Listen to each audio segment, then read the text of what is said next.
wonderful blessing of having an office talagang here in downtown Davao. The company has only been open 6 months and yet we're all the way in Mindanao na. Can you imagine? Yes. Grabe si Lord, nakakalula. In fact, nag-uusap kami ni Ana kanina, nandun kami nagpipicture kami sa malaking sign nyo. And sabi ko, grabe best, nakaka-proud. Di ba? Sobrang overwhelmed. Iyakin talaga ako, pasensya na kayo. Nakaka-overwhelmed talaga na.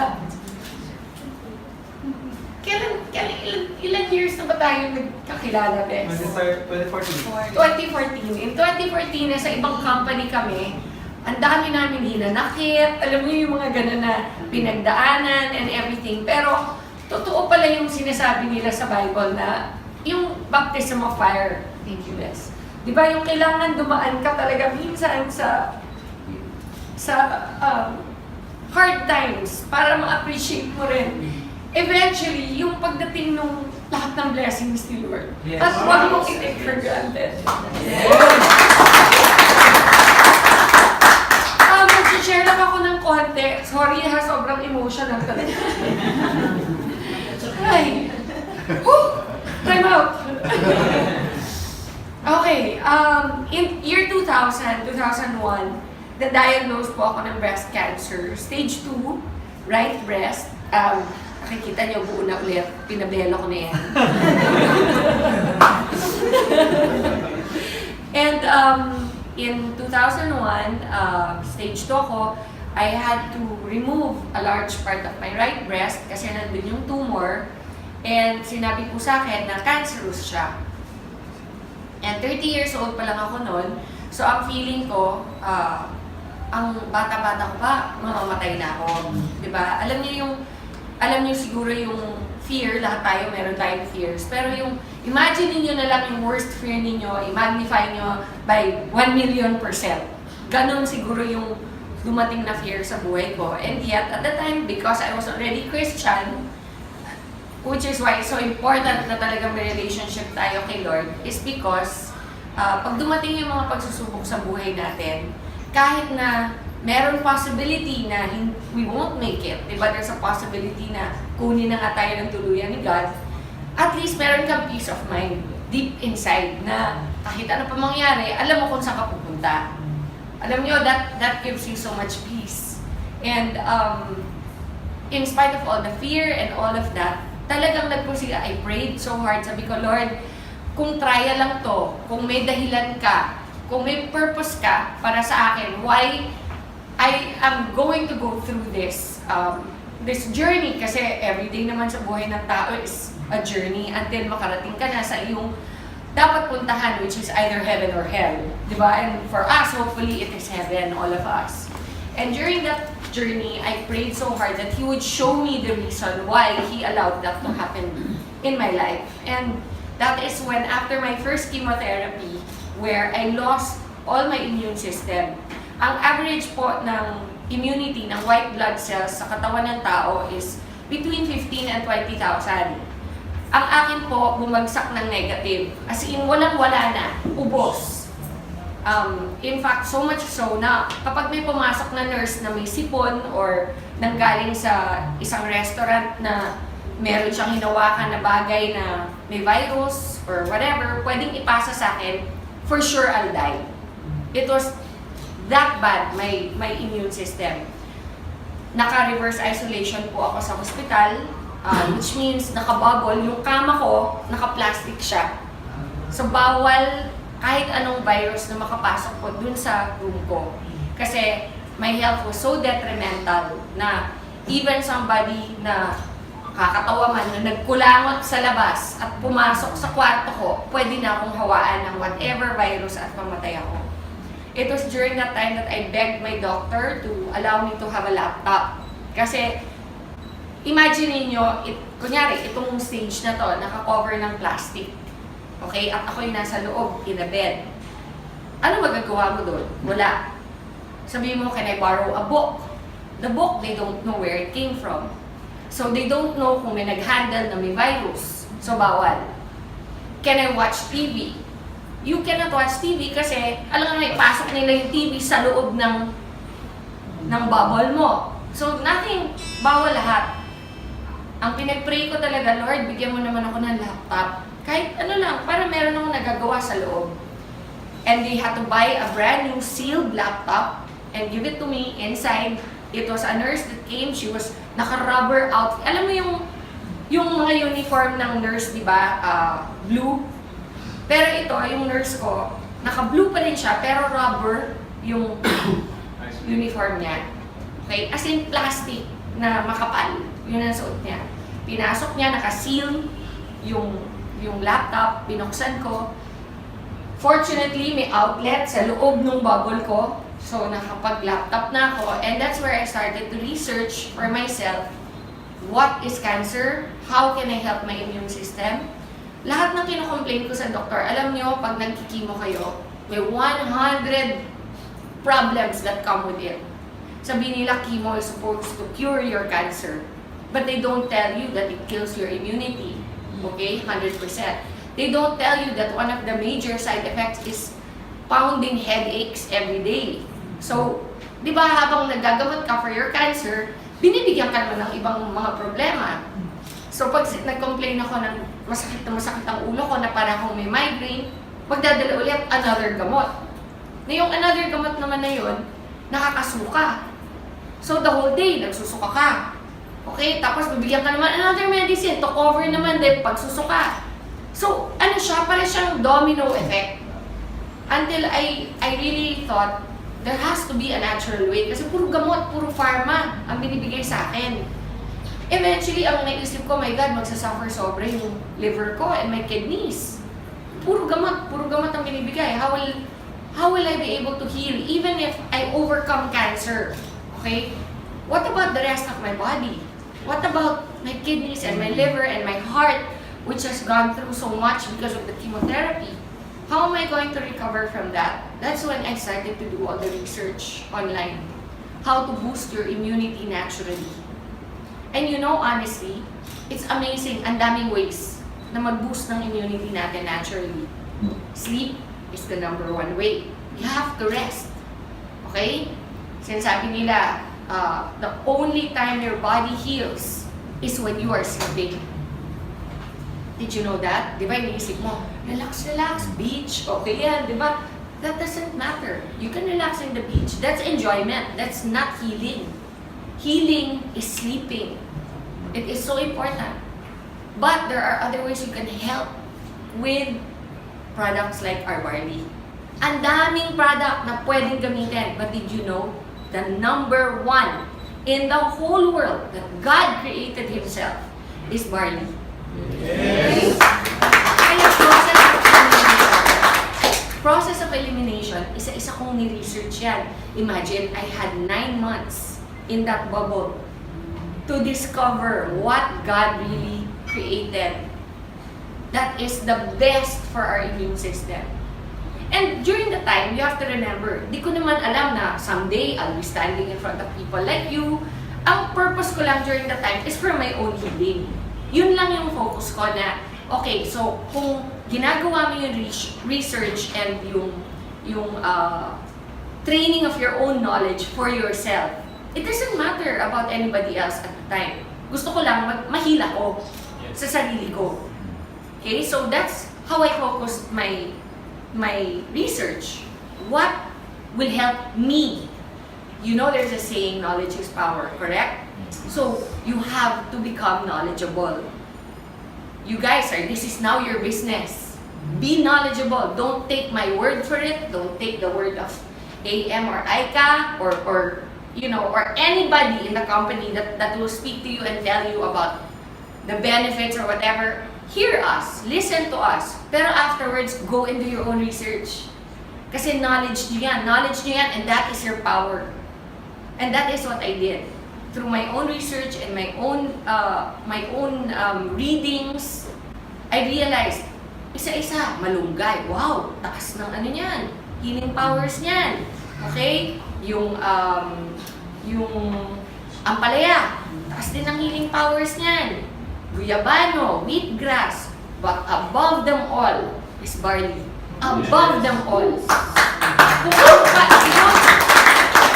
It's so amazing kasi yung highest niyan, next to barley is wheatgrass. And yet yung wheatgrass is only half as powerful as barley. Half! So everything else is below that. Berries are very high also. Okay? Pero the best way to boost your immunity is through barley. And so, since alam ko na kung anong barley, kung ano yung pinaka-best way to boost my immune system, next step, aling barley. Daming klaseng barley from all over the world. Okay, meron India, may China. Actually, barley can be grown in any cold country. May US, okay? Everywhere. New Zealand. The best is from Australia. And only one place in Australia grows barley. Why? Because the weather, the soil, the way it is planted and harvested, the way it is treated in the plant, so that the integrity and the purity of the product itself, of the plant itself, is contained 100%. So pagdating po sa packaging natin, everything, until it gets to your table, until you open it and put it in your glass, it is still 100% there, as if it was the day they harvested it itself. That is how amazing our barley is. Now, how does barley affect people? We're not a pharma company. We don't do a million tests. We believe in what God says. He promises certain things, and try it. What have you got to lose? For me, I was already in the hospital. Nasa hospital na ako. Lahat ng sinasabi ng doktor, ginagawa ko na. Lahat ng gamot, tinetake ko. And yet, bakit? Hindi nila ako mapagaling the way nag-recover ako nung nag-barley ako. Yes. Kaaway ng mga doktor ang mga natural products. I have to be honest. Because they don't make money from natural products. That's the beauty of IAM. IAM has made it available to you so that you can make money from natural products. You know, during my first chemo, I was in that bubble. I was thinking already things like, pag namatay ako, kamusta kaya yung anak ko? Sino mag-aalaga? All the things that you don't think about when you're 30. And I was already thinking, and accept ko na, okay naman daddy niya eh, kahit ibalay kami. Mapapalaki niyang mabuti yan. Andiyan naman mama ko, my sisters, di ba? Little did I know that God had a plan. That someday, what now? That was 2000. 17 years later, I would be here with you. Yes.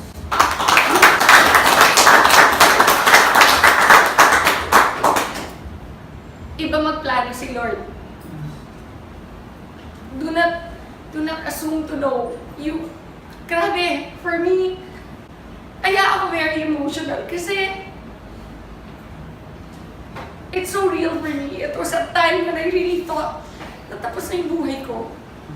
And then, every single time meron ganito na gathering or yung launch ng IAM natin, di ba, yung sobrang grateful ako na, wow God, binigay mo pa rin sa akin itong opportunity na makashare. Even if the worst thing happened to me in my life, na because of that cancer, because of that experience, andito ako ngayon. Nakakatulong sa maraming tao through IAM. Diba? Sobrang nakaka-overwhelm. Alam nyo, after my first chemo, which I was in that isolation for so long, on my second chemo, di na ako na-isolate. Yung immune system ko, which took 21 days to recover from the first chemo. So, kunyari may ano kayo? Maro, thank you guys. Explain ko lang para naiintindihan nyo. During my first chemo, I ended up in the ICU. Okay? Yan, tama yan ha. Ako to. I'm not very good at drawing. Okay? Nakabubble yan. Ang first chemo, say day 1. Ito pala. Wala pala. Wala. Day 1 yan. Day 1. First chemo. Ang treatment ko is 4 chemos, dapat. And then after the 4 chemos, 21 days of radiation therapy. So on day 1 of my first chemo, the doctor already told me na You have to recover. Your white blood cells will be wiped out. It's natural, sabi niya. Your second chemo is 21 days from now. Within 21 days, your white blood cells have to be recovered. If not, we cannot give you the second chemo. Okay? And if we cannot give you the second chemo, you will go back to the first again. Can you imagine? Yung first pa lang na gusto ko na mamatay. May tatlo pang matitira. Tapos pag disqualify, uulit. Makakailan ako.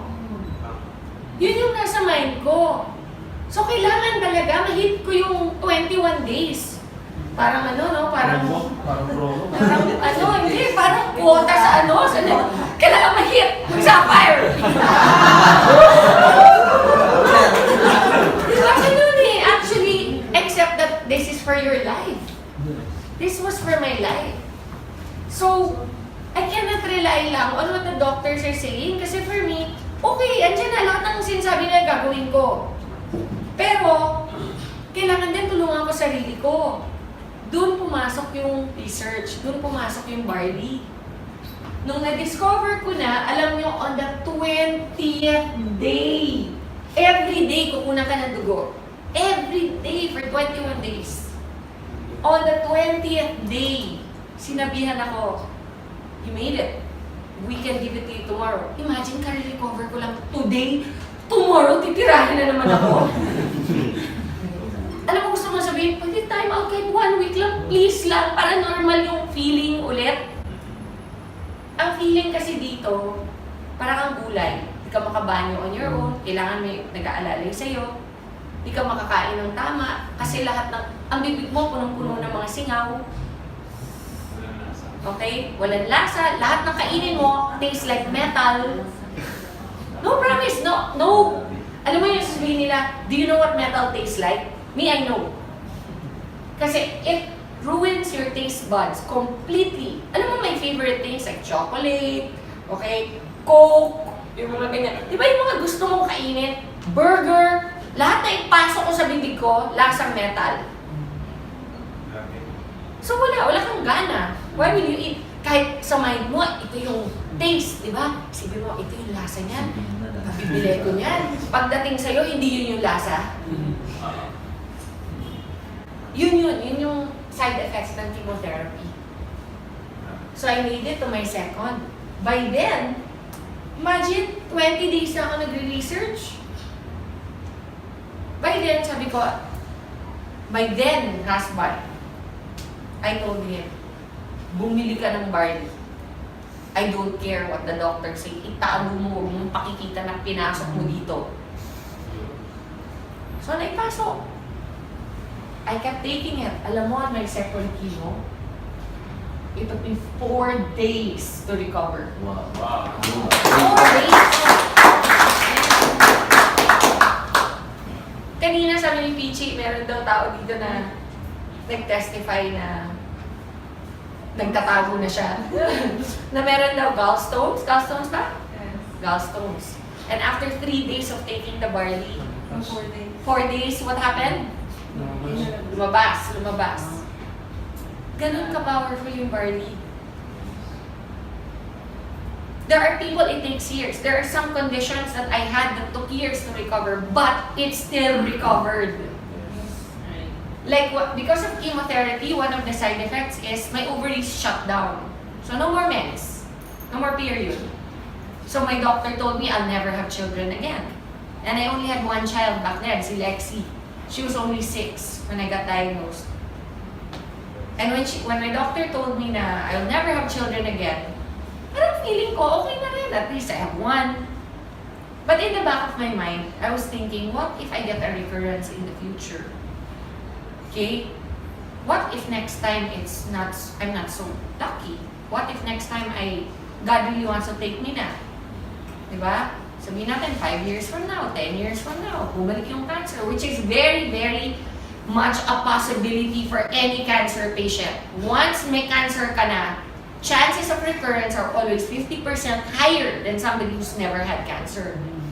Okay? So, but now I'm on my 16th year. So, out of the woods na ako. Kumbaga, normally, ang recurrence happens within 2 years. Kung hindi ka pa graduate nung 2 years mo, hindi ka pa out of the woods. Pag nakagraduate ka na ng 2 years, your next is 5 years. That's your goal. Pag nakagraduate ka ng 5, 10.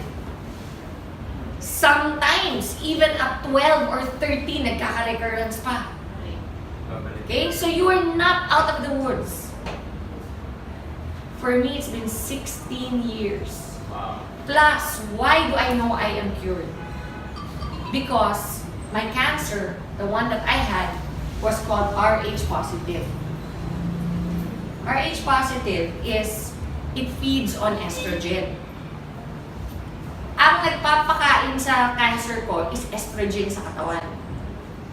Eh di ba nagkaanak ako ulit? After 3 years, 3 years akong umiinom ng barley from day 1. My period came back. Wow. 3 years! So that just goes to show, some things it will fix in 20 days. Some things it will take years. But no matter what, if you're consistent and you drink it regularly, it will be fixed.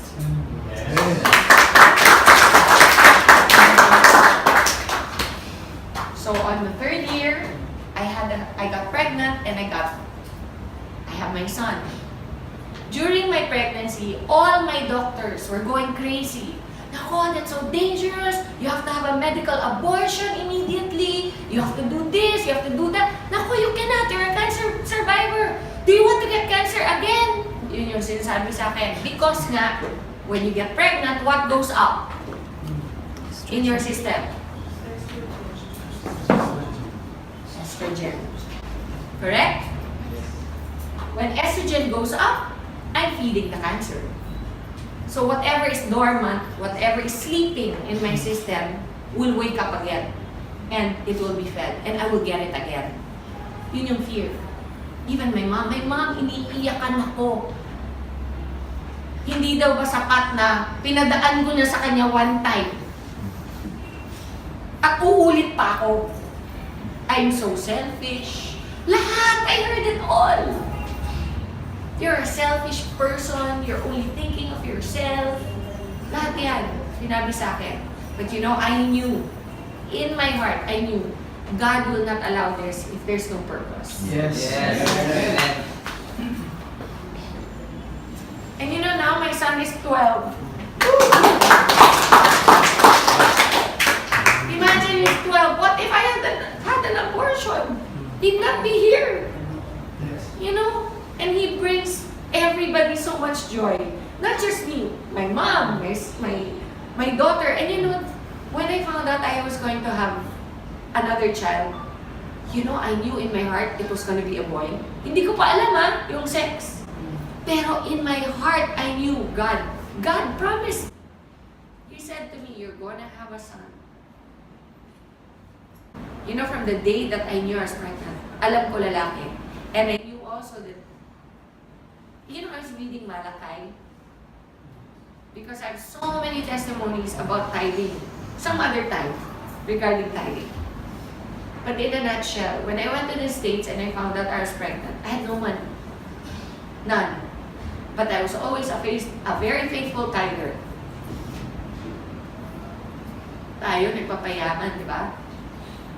Like what Pastor said earlier, it all belongs to God. All of it. Pag 10 pesos lang ang pera mo, easy no to give 1 peso. Pag 100 pesos, easy to give 10. Pag 100,000 na, madali pa bang magbigay ng 10,000? Or, pag 1 million na, kaya mo magbigay ng 100,000? Harder, di ba? Why? It's relative. It's the same ratio. Why does it become harder? I remember there was one time I earned 1 million pesos in one TV show.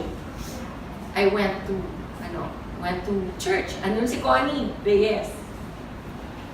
Naka-ready na yung check ko ng tithe. Pero, hindi ko mabigay sa church. Sa Victory. Lumapit ako sa kanya, sabi ko, Connie, I made na the check.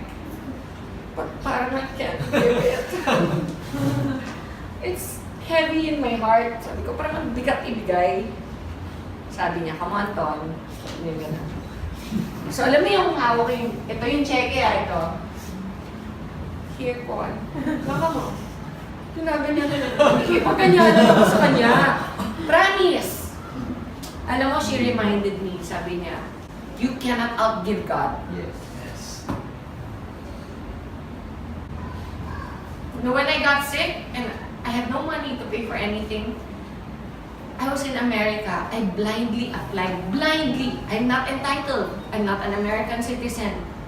I blindly applied for medical aid. And I got approved. My entire treatment was free. Woo!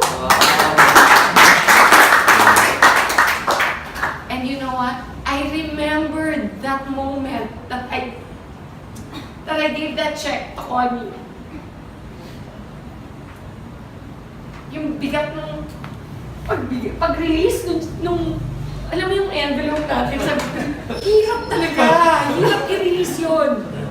Pero I'm so grateful that I did because at the time when I needed help, God was there.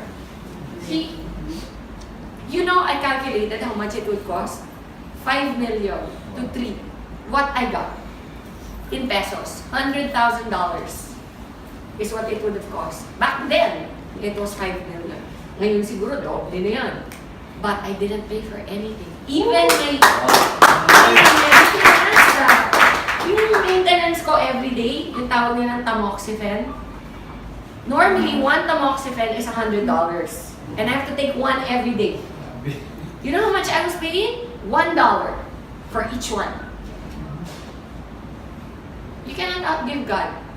So, okay lang na magpayaman. But don't forget what Pastor said. The money isn't ours. We're only stewards. So, ayan, sidetrack tuloy ako. Okay, anyway, so because of the estrogen, everybody was fearful for me to get pregnant, but I had my son. And he's completely well. Alam mo, I only have one breast to breastfeed him. Because they had radiated my right breast. So when they radiate, I actually asked my doctor, how's that? What if I have another, eventually if I have another child, you're never gonna have another child. Alam mo when somebody speaks into your life like that, how hard it is to receive and accept. But what if? No, you will never. No, but I'm just saying hypothetically, if don't do that to yourself. It's never going to happen. Ang kulit talaga. Alam mo yung ganun ang demonyo eh. Ganun ang demonyo. Promise. They steal and they lie. They steal your joy. And you don't let them. And even though he probably was an atheist, I looked him straight in the eye and I said, I rebuke that in the name of Jesus. I won't have another child. And when eventually I got pregnant, 3 years after, I was already here. I was so excited, I called him. My oncologist in the States, I called him. Hirap pa get through. Dami, that oncologists in America are one of the richest because people get cancer all the time. So they always have patients. It's a business. Normally, they don't even know you. They don't remember your name sa dami. Pero ako, natandaan niya. Kasi number 1, I'm not from there. I'm from the Philippines. Number 2, maganda ako eh. What can I say? Diba? I must have made an impression. Diba? Number 3, which is probably most likely the reason why he remembered me, I was his youngest patient. Okay. I was only 30. Most of his patients are 60, in their 50s, ganyan. Siyempre, siguro, tuwing ako yung papasok sa office niya, happy siya. hindi masyonda yung pumasok, di ba? Hindi Jurassic. So, nagkaroon kami ng banter nung aking doktor. And I called him. When I called, I got his secretary, and the secretary said, "Oh, who is this, please?" Sabi ko, "This is Maritoni from the Philippines." "Oh, one moment, please." Ang bilis, sumagot yung doktor ko. Sabi ko, "Hi, Dr. Cooley, do you remember me?" Sabi niya, "How can I forget my beautiful patient?" Sabi niya, "What is something wrong? Are you having a recurrence?" Kasi normally, tatawag ka lang muna sa doktor mo kapag nagkaroon ka ng problema ulit, di ba? Sabi ko, "Oh, no, I'm perfectly fine, thank you very much. But I just wanted to call you because I remember how you told me I would never have a child again. And I just wanted to share the good news with you that I'm going to have another child." Those were my words. I'm going to have another child. There's silence on the phone, no? And then he goes, "Well, you know what? I'm really glad you decided to adopt." Ganon siya ka-certain that I will never be pregnant again. So I said, no, Dr. Cooley, you don't seem to understand. I'm pregnant. Again, silence. Tagal. Are you there? Are you still there, Doc? Sabi niya, no, that's not possible. Sabi niya sa akin. Sabi ko, "No, Doc, I'm pregnant. And I'm gonna have a son." Kasi by that time, alam ko na, no, I was already mga 4 months pregnant. And he said, "Oh, no, wait, what did you do?" Sabi, "What did I do? Oh, I had sex."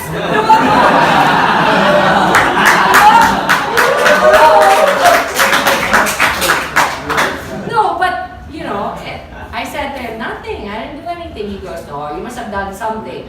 So, siguro kala niya medical procedure or something. So I said, "No, I've been taking a supplement for a while, and it's called barley." And ako yung nag-educate sa kanya about what I had done this whole time, from day one. Sabi niya, "Oh, you're a sneaky one." Sabi ko, "But it worked." And sabi niya, "Oh, well, I'm very happy for you." You know, and in as much as we are not allowed to recommend those things, being doctors, we do not stop our patients if they want to. Sabi niya. So, imagine, that's my oncologist na. He's the one that told me I'll never have a child again. He's the one that told me that, you know, if I get pregnant, for sure I'll have a recurrence. And yet, here I am. My child is 12 years old. I'm 100% in good shape. I would like to say I'm in more than good shape. Yes!